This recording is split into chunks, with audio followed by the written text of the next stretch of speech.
你干啥呢？嘘，听我妈的。走，行动。啥行动呀？干啥呀？你找啥呢？我把这些老头子鼓捣，我估计他把私房钱藏这儿了。不对，这边显眼，应该在对面。快帮我抬起来。嘿嘿，老郑头，你还是太嫩了呀，分长。我不要，我不挣这缺德钱。你不挣这钱，是不是有一种兔死狐悲的感觉？我跟你说，这私房钱少了，他都不敢问是谁拿的。不是，那你爸也太可怜了。他一点儿都不可怜。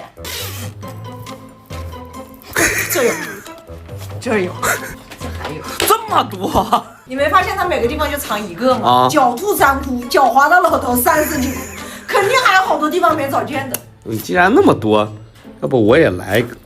这缺德钱你挣我能挣，我能挣。你自己找。